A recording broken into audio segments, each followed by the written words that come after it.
We are born free. And we will die free. The time in between, though, that's complicated. In that time, governments, institutions, and our egos will limit our ability to find true freedom in this life.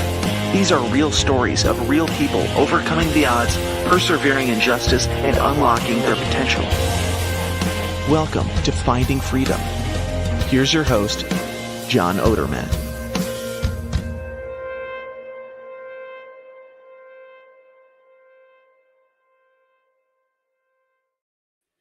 What's up, everybody? Welcome back to another episode of Finding Freedom here on the Lions of Liberty Podcast Network. And we are live streaming on a Monday morning, 11 a.m. Eastern time here.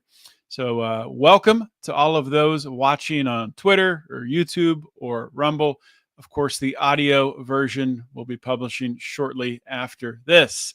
I want to get to introducing my guest pretty quickly here because we have a lot to talk about. But before I do that, I just want to remind you all of a deal that I have with Fox & Sons Coffee, which is a coffee that I love. And I am actually drinking right now at the moment, drinking the Den Blend Dark. I am a bold coffee drinker. I like the bold flavors, and Fox & Sons delivers. So you can go to foxndsons.com and get 15% off an order of 40 or more by using code John there at checkout. So I'll link to that on the show notes page as well, along with all of the links to things that we discuss on today's show. Okay, with that out of the way, I want to bring in my guest for today, and that is Tyler O'Neill. Tyler is senior editor at the Daily Signal. He's the author of 2 books, Making Hate Pay, The Corruption of the Southern Poverty Law Center, and The Woketopus, The Dark Money Cabal Manipulating the Federal Government. We'll be focusing mostly today on that second book there, and it obviously is very relevant today with the last 30 to 40 days here in the new Trump administration, everything that's coming out with the Doge initiative. But Tyler, welcome to Finding Freedom.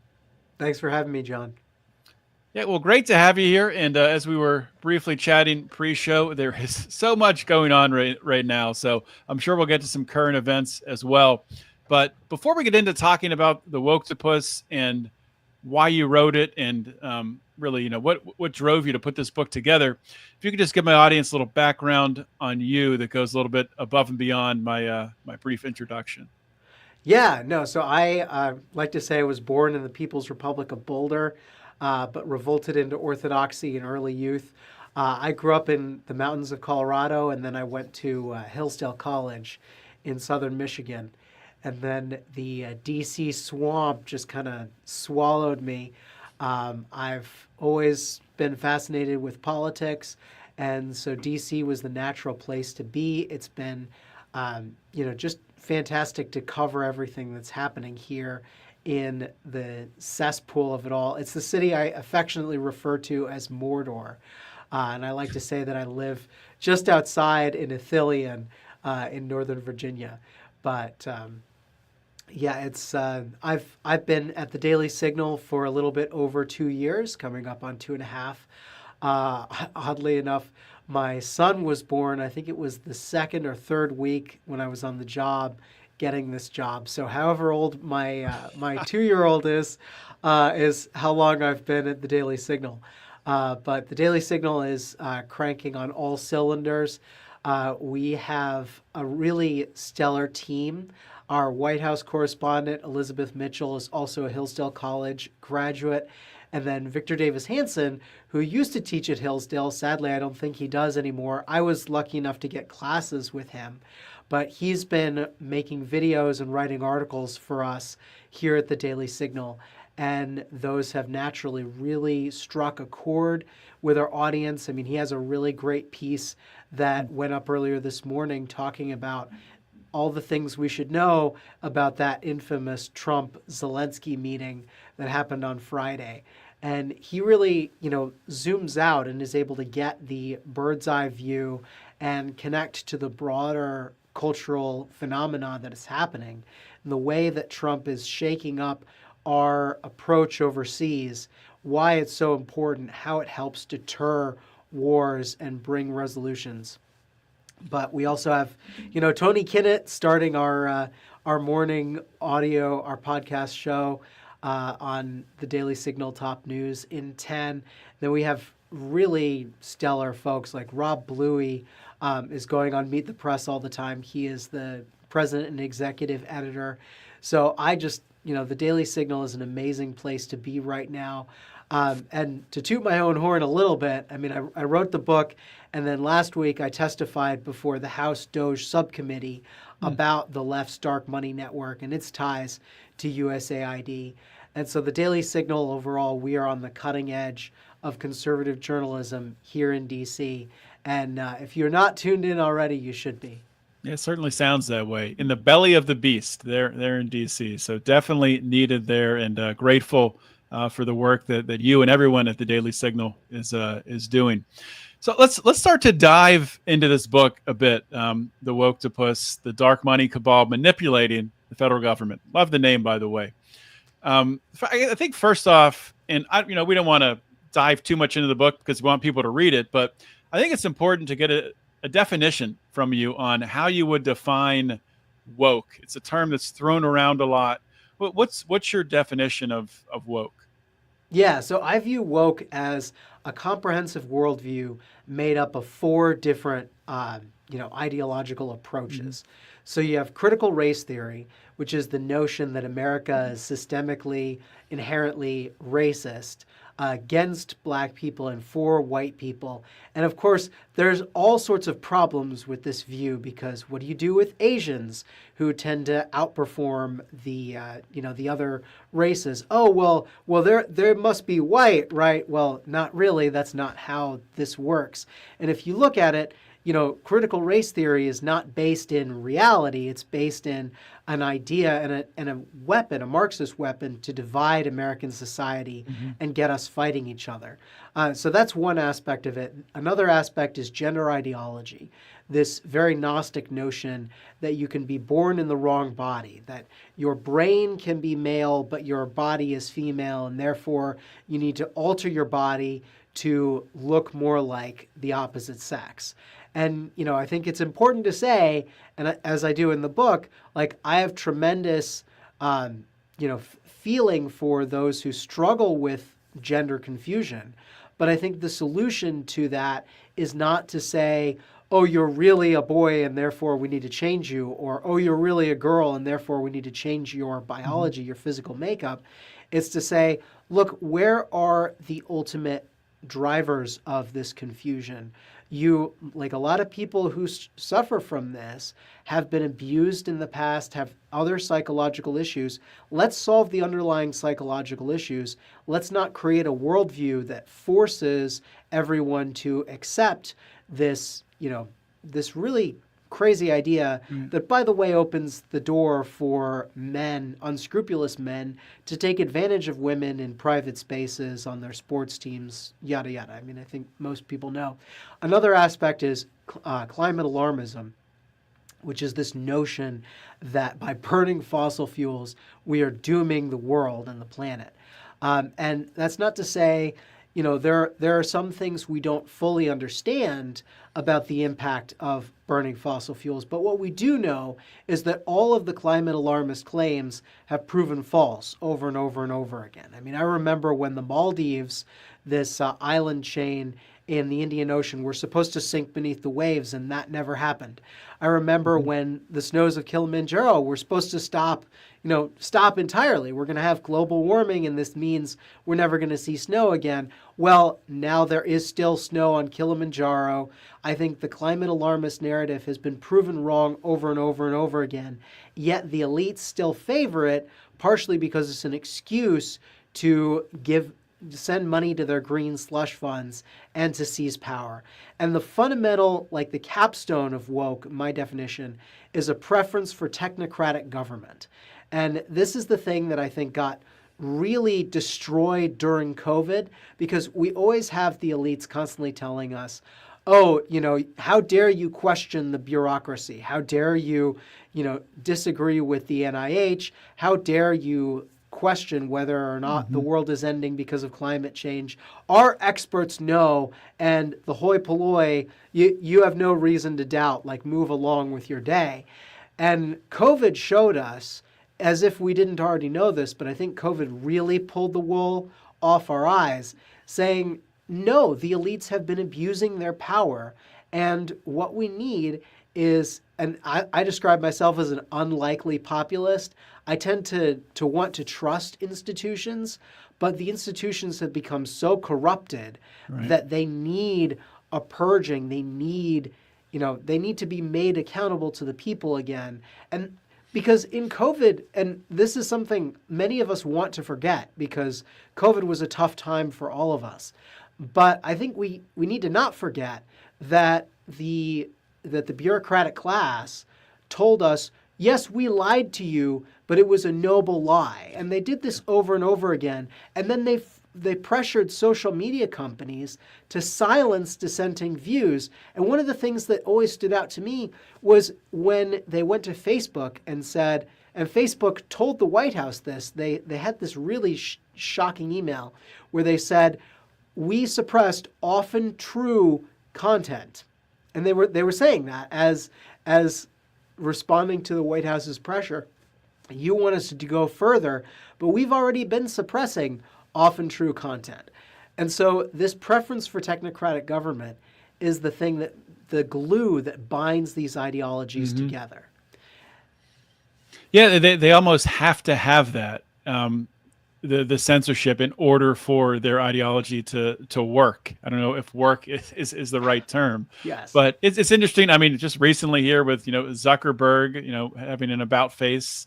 And I've noticed in my own Facebook feed that I'm seeing more content, more posts that I wouldn't have seen even a year ago. And Zuckerberg, I don't know how true it is, but there's this rumor that he's had a sort of libertarian moment. I don't know if that's true or if he's just changing and being a chameleon to blend in with the times. But it's such an interesting time to live in. And you mentioned the COVID moment and that opening a lot of people's eyes.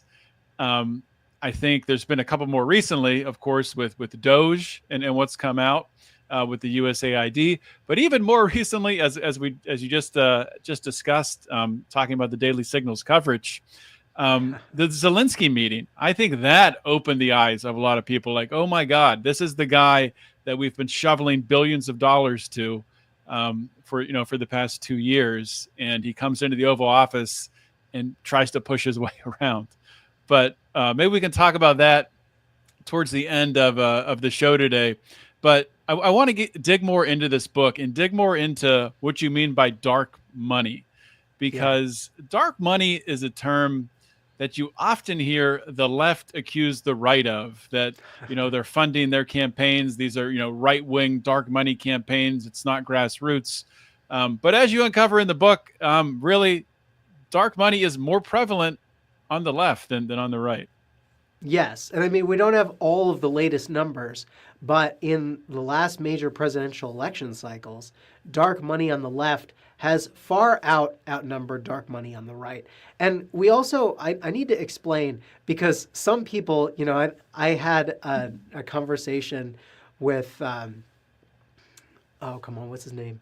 I had a conversation recently where I had to defend the concept of allowing dark money, because all dark money is it's saying an organization doesn't have to disclose its donors to, they disclose some to the IRS, but they don't have to disclose their donors publicly.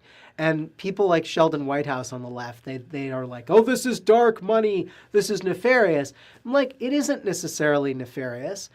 We have a very important case in the 1950s where people were trying to target the NAACP's donors because these people were racist and they wanted to attack the NAACP because it stood for black people. And the Supreme Court rightly ruled that organizations don't have to publicly disclose who their donors are. And I think that's a very important ruling. That said, there are mechanisms on the left where they're trying to take advantage of, IRS rules regarding nonprofits, various other things, where they're essentially shoveling money to organizations that are propping up these campaigns that essentially, like you said, they're not really grassroots. And I think there's an organization called Governing for Impact, which had barely existed for 2 years.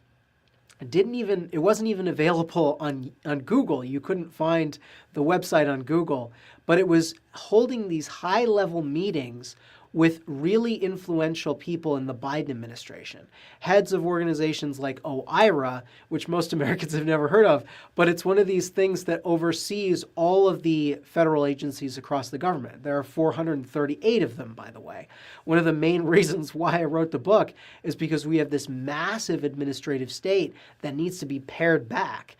And that's one of the really great things that DOJ is doing, that President Trump is doing. Hopefully, Congress will aid him in the reconciliation process.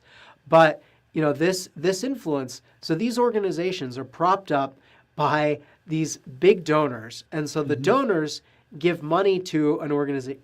So for instance, Arabella Advisors, I think is the quintessential dark money group on the left right now. Because Arabella Advisors is a for-profit company that established a bunch of nonprofits. These nonprofits then go on to have fiscal sponsorships where they prop up these small organizations. So essentially you have a donor who gives money to one of the Arabella groups, for instance, New Venture Fund. New Venture Fund takes that money and sends it to one of its pop-up groups. And so the donor is really supporting the pop-up group and the influence that it's having, but it can use New Venture Fund as a cloaking mechanism to not reveal what they're actually funding.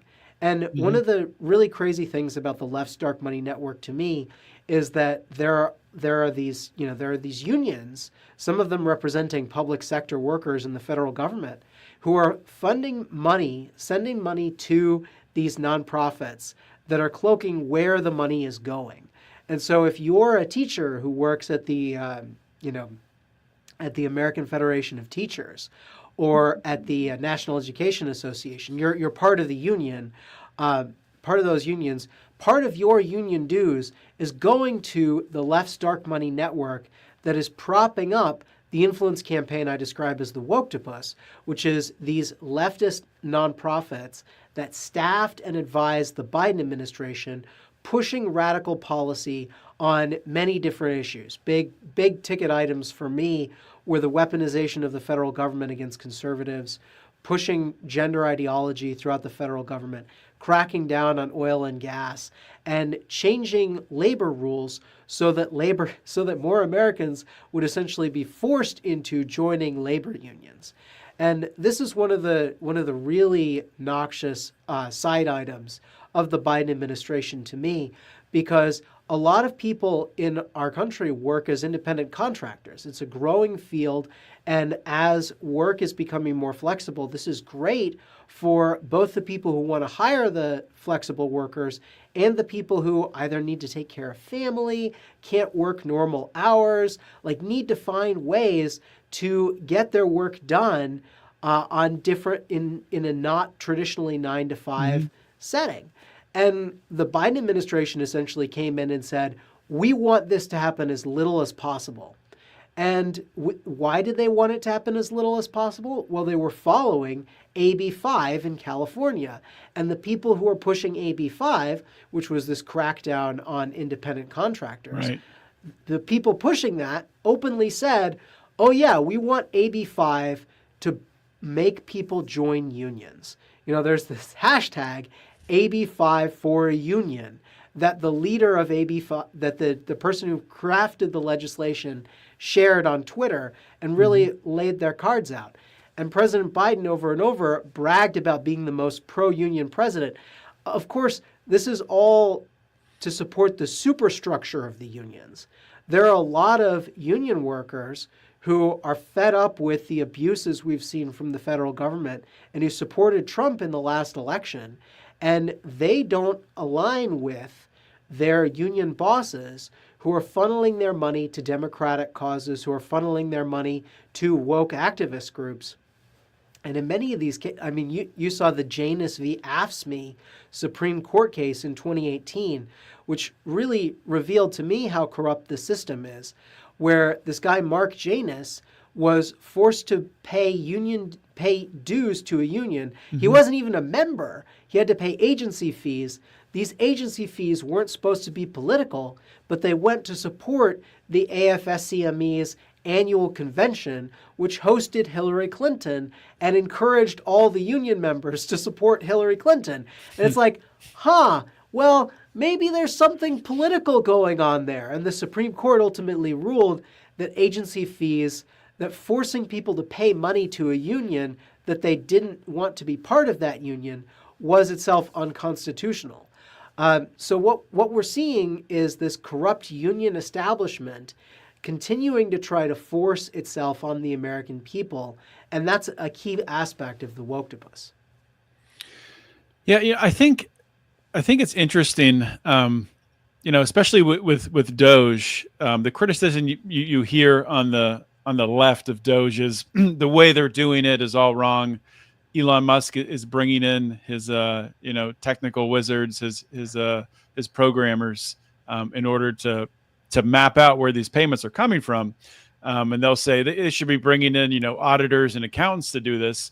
But when you were talking about the way that you found the mapping of payments between these nonprofits from one to the other in order to hide it, that's exactly the same thing they were doing within USAID. And the only way to forensically map it was to bring in these programmers, using AI and other tools to be able to figure out where these payments are even coming and going to. So I'm just curious to get your sort of perspective on what's played out over the past few weeks here with Doge, and if it's really what you expected to see revealed.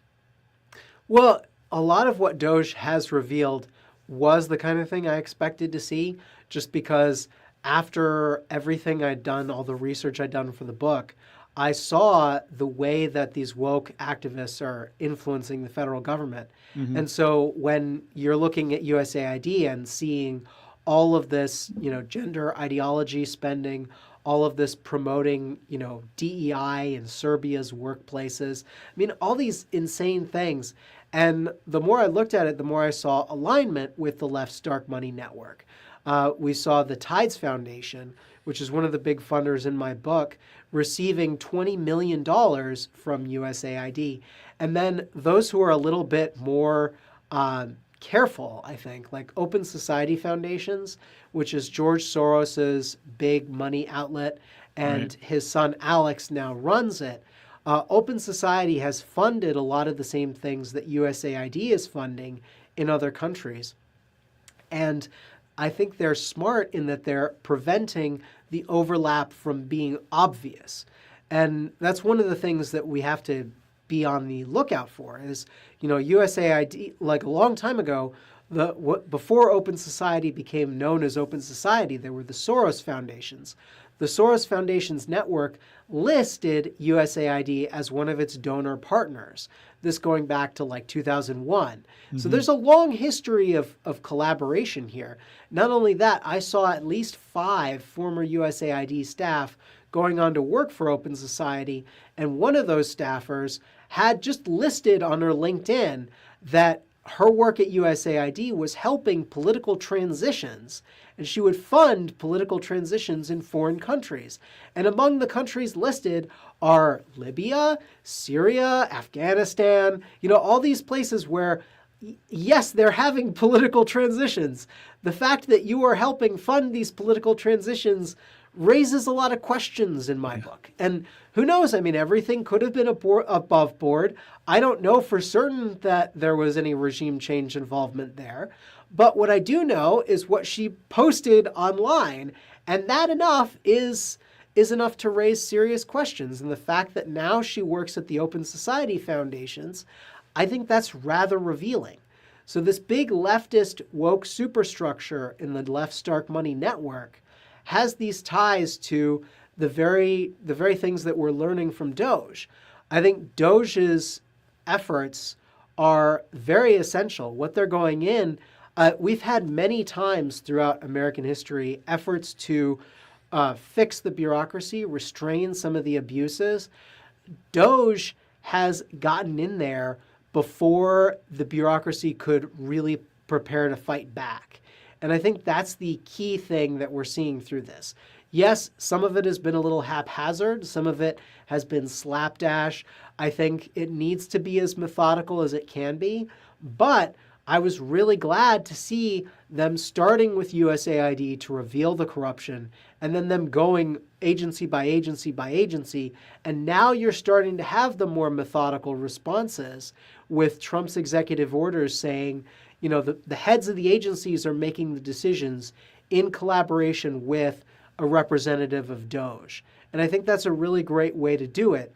What we've had is this natural pause on some of the money funding, some of the worst aspects of it. A pause means it's not, everybody says, oh, this is Trump abusing his authority and taking power away from Congress.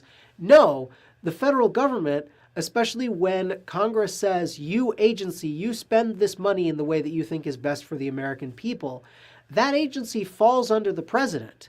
So if the president wants to reorganize things, run an audit before he actually spends the money, that is his prerogative. In fact, some of us might argue that is his duty to make sure that that money isn't being abused.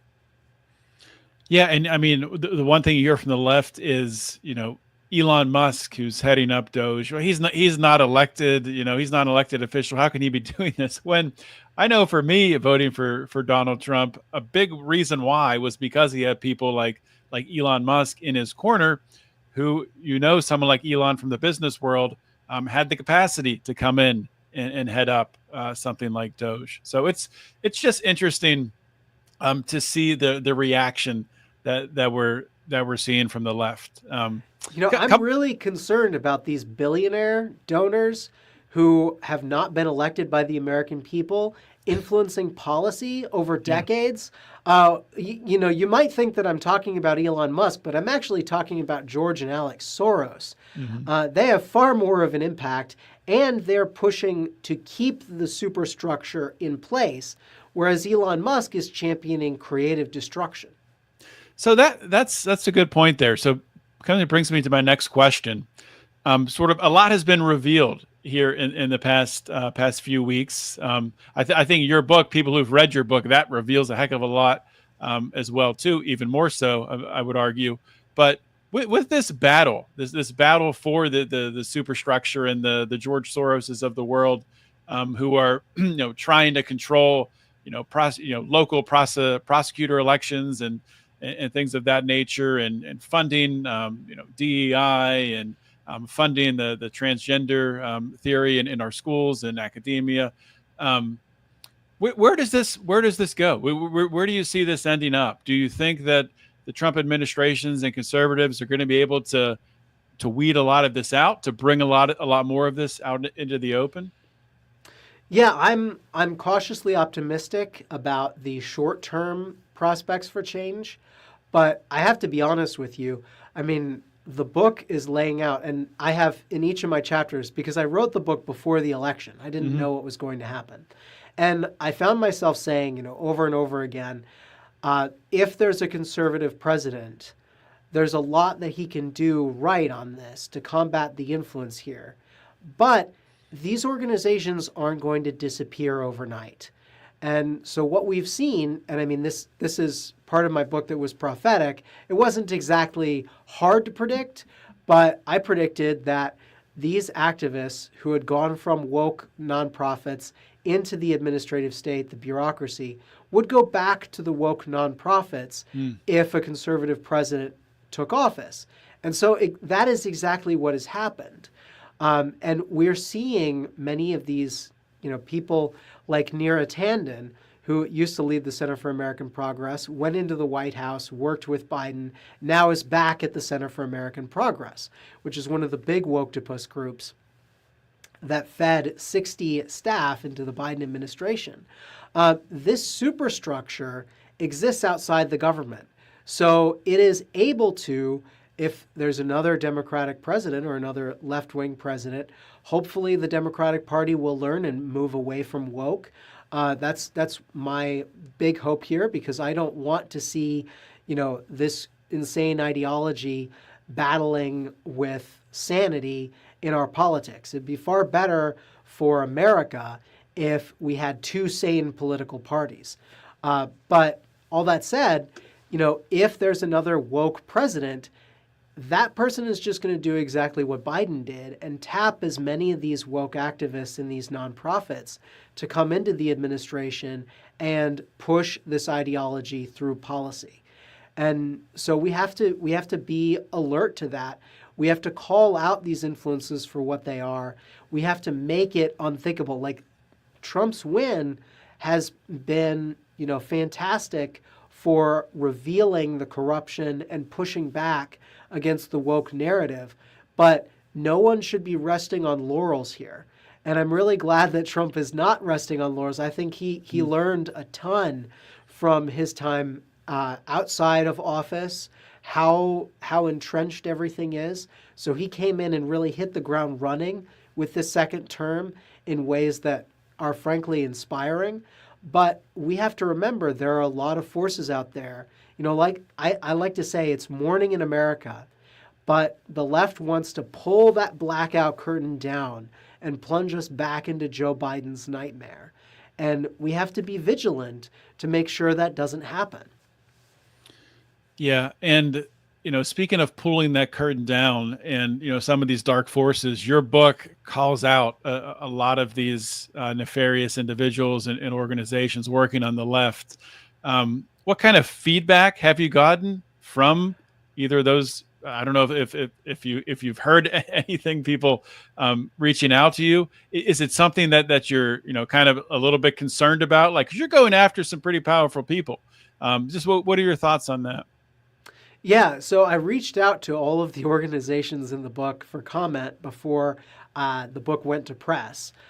So I was able to get in there some of the responses from these groups. And I really appreciated the fact that Arabella Advisors, nonprofits, got back to me. And they specifically said, it was their response was kind of revealing to me, because they said, we follow all laws and regulations and we're not breaking the law.